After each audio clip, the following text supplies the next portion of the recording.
Mic के द्वारा मैं गायक Manoj Lal Yadav and puri party आप सभी का हार्दिक स्वागत अभिनंदन वंदन करता हूँ। गाने बजाने में कोई त्रुटियां हो जाए आप सब क्षमा करेंगे। गुरुजी यार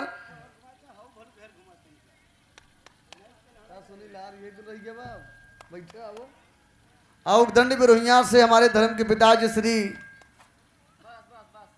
नन्हू लाल यादव जी बाबूजी का बहुत बहुत स्वागत है। बैठ जाइए आप मंच पर, आपका स्वागत है।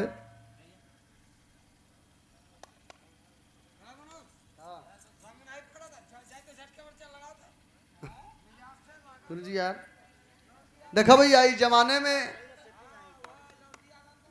हाँ न जौन का वो आज और वैसे ही जमाना परिवर्तनशील बा, हर चीज में बदलाव हो गया भैया।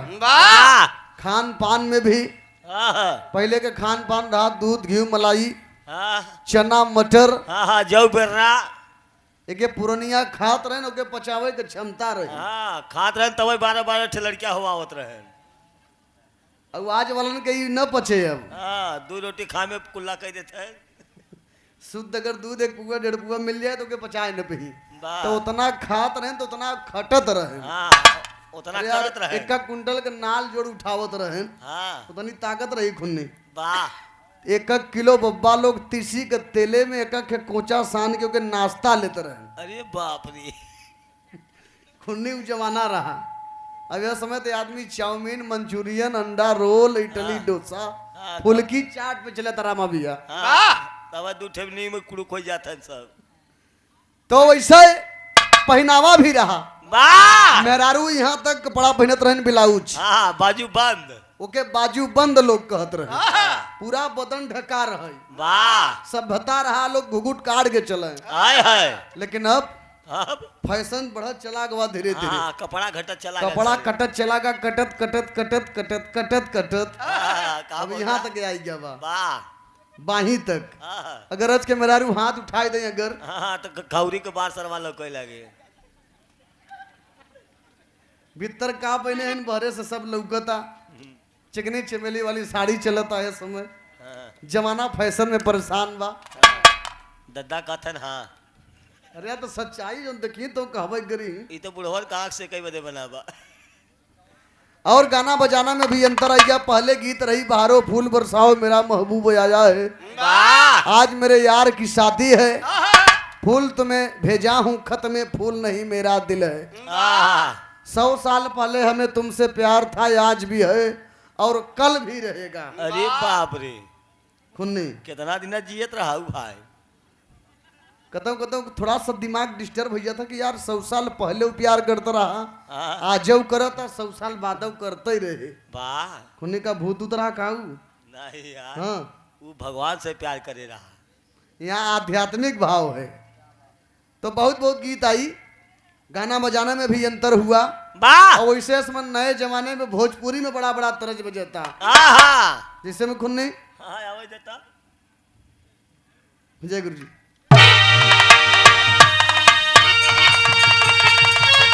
भैया बा जो मालिक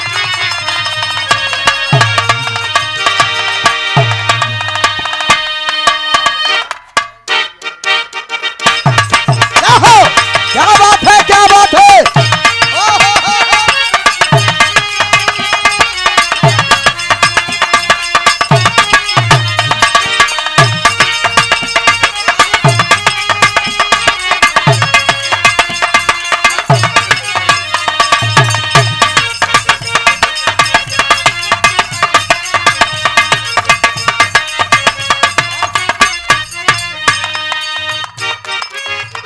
हमारे मास्टर साहब को बड़ा नया तर्ज की इशारा करते हैं लड़कन वाली तर्ज हो लेकिन गाना रसील बा सुने लायक बात बा फुहरपन एक लाइन नहीं बा।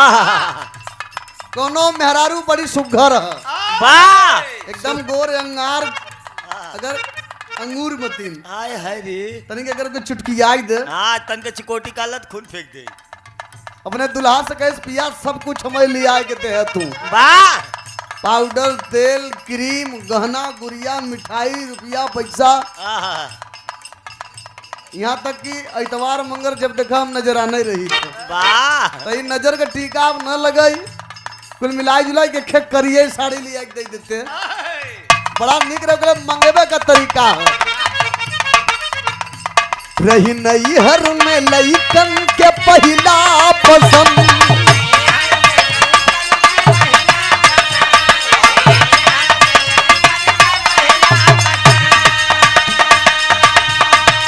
छोड़ी न जाई पढ़ाई करी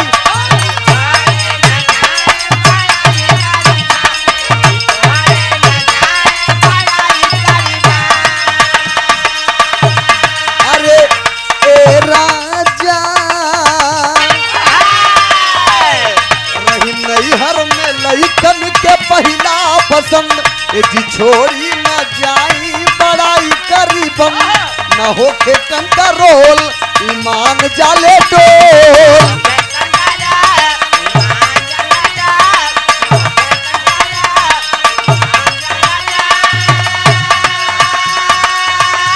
न होके कंट्रोल ईमान जाले डोल अरे देख नहीं प्यार हमके जागे कि साड़िया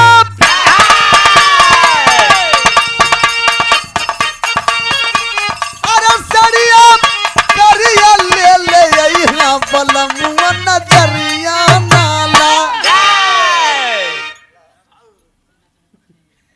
ये देखिए माला और 100 रुपए का आशीर्वाद हमारे गार्जियन माँ शीतला के अन्य भक्त हैं अनिल विश्वकर्मा जी बड़े अंदाज में लेन भैया और 25 रुपए का पुरस्कार हमारे कमला शंकर मौर्य भैया ग्राम तोसवा से शीतला मंदिर से भैया की तरफ से बहुत बहुत नमन है अब हाँ जवानी बा हम तोहराए संगीत भैया तुम्हें कहना है ये आप लोगों के मौज बदे दुलानी चटनी है रही नई हर में लइकन के पहला पसंद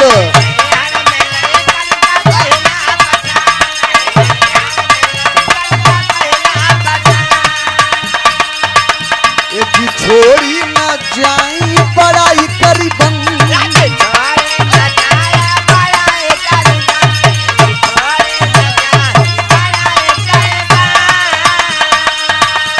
रही नैहर में लइकन के पहला पसंद जी छोड़ी न जाई पढ़ाई करी बंद न होके कंट्रोल ईमान जले डोल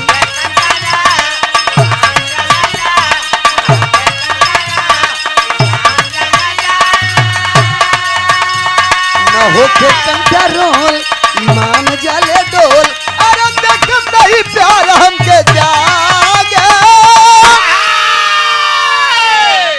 कि सड़िया अरे सड़िया करिया ले ले यहाँ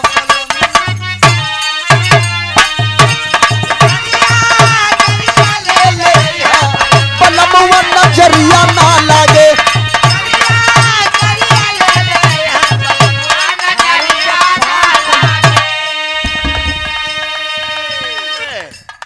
और माला 100 रुपए का पुरस्कार हमारे अनिल विश्वकर्मा जी तो सवार शीतला मंदिर से भैया के बहुत बहुत प्रणाम बा और यह 21 रुपए का दोबारा पुरस्कार छन्नू लाल ड्राइवर साहब न भैया गौवा कौन रहा यार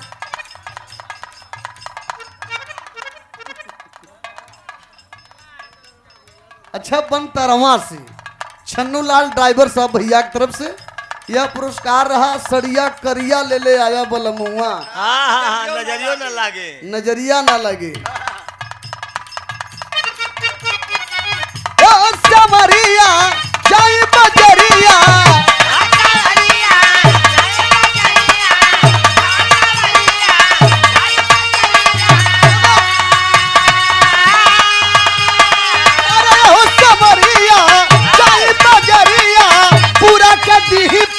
खवाई हमारा दिल के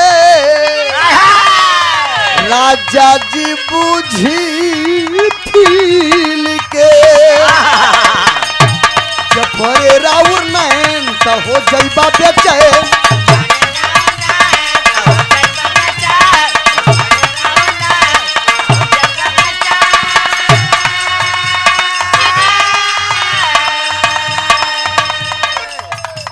जब भरे राउर नैन तो हो जइबा बेचैन। जब भरे राउर नैन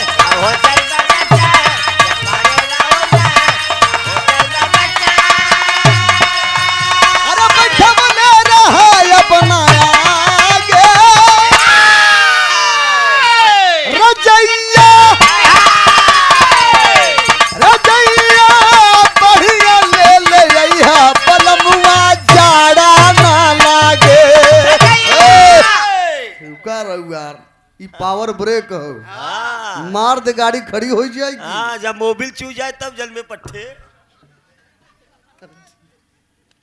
ये देखिए सुंदरमाला 101 रुपए का ये पुरस्कार है मेरे छोटे भाई सुनील यादव जी टांडा फाल महुआ से ससुराल बताइए। जेकर यहाँ ससुराल है भैया। अरे यार बारात में उस समय लॉकडाउन चलत रहा हम लोग आवाज जरूर बारात करे लेकिन बिरहा नीतू नहीं भो। हाँ, चड्ढी का पानी चोते रही हमारा नीतू राज को बरतिया में बिरहू रहा 1000 रुपया जमा बा तक नीतू राज के लिए बनवा ऐसे ले लेबू का सोचत हूँ अब गाँवने में ही बोलेंगी ना। अब इनके लड़का का ब्याह हो वाला बा। हाँ हो बराई में तो बराई में हो जाए लेकिन हमसे कहत रहे देखा मनोज गुरु जी ध्यान दे 1000 रुपया ले आइनो हम कहा चला भाई यही तो हम सहेज देवे उनसे कि बनवा जमा किए रहू कब का काम हो जाए। बा इनके बाबू के ब्याह में हुए। और ये 51 रुपए का पुरस्कार मेरे छोटे भाई रामविलास पासवान कवि जी गहिरा से। वाह, कहाँ है भाई? कवि जी कहाँ हैं आप? अरे यार तो वहाँ खाए बैठा है आप यहाँ आइए मंच पर आपका स्वागत है। बड़ा नवयुवक कवि हैं आप बड़ी अच्छी आपकी लेखनी है। हाँ, हमन को गवाने बजवाने में बड़ा ही आपका विशेष योगदान भी है। हाँ, लेकिन खाली बहका ही न बस। का न बक। अरे भाई अरे बहुत अच्छे आप कवि हैं हम चाहेंगे आपका माल्यार्पण भी हो जाए। आइए रामविलास पासवान कवि जी गहिरा से बड़े अच्छे आप लेखक हैं नवयुवक हैं हमारे छोटे भाई हैं जोरदार ताली बजाएंगे आप सब। भाई को बहुत बहुत धन्यवाद है शुभ आशीर्वाद है अपने क्षेत्र का नाम रोशन करें। आप जैसे कवियों की भाई जरूरत है हम लोगों कलाकारों को। हाँ, ऐसे कभी निकले लेडीज निकाले घसा घस। हमारे एक लाइन अनिल भैया वाली तरफ जाए थे गुरु जी। वाह, झारस जब बाल सैया जी अरे बाप रे, लागस कमाल सैया जी। केहू का गीत केहू का लाइव बनाई दे बढ़िया गीत है सुने लायक बात भाई में।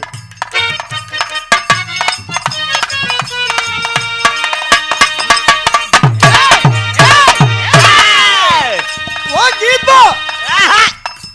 झारस जब बाल सैया जी लागस कमाल सैया जी।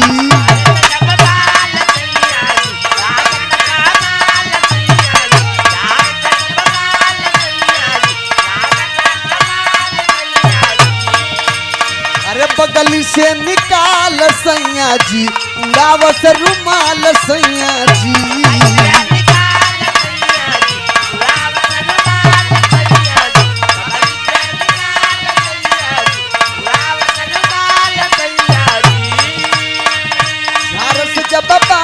सैया जी लागस कमाल सैया जी बगली से निकाल सैया जी उड़ावस रुमाल सैया जी। पात्र करी हैया डोले अरे पात्र करी हैया डोले हो नदिया के पीछे जैसे नैया डोले सही मोर सैया डोले नदिया के पीछे जैसे नैया डोले वैसे मोर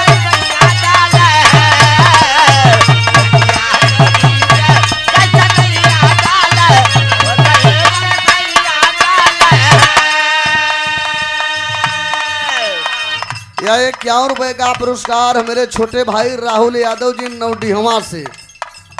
कोटेदार साहब राजा यादव जी के आप सुपुत्र हैं, हमारे रिश्तेदार हैं, आप कहें आपका हार्दिक स्वागत है, अभिनंदन है।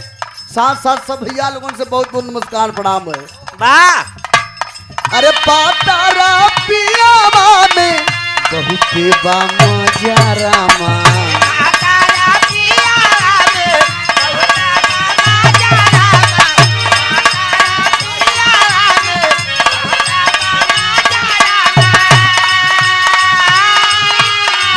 लइकन के जैसन हूता सखी जाले पाजा रामा।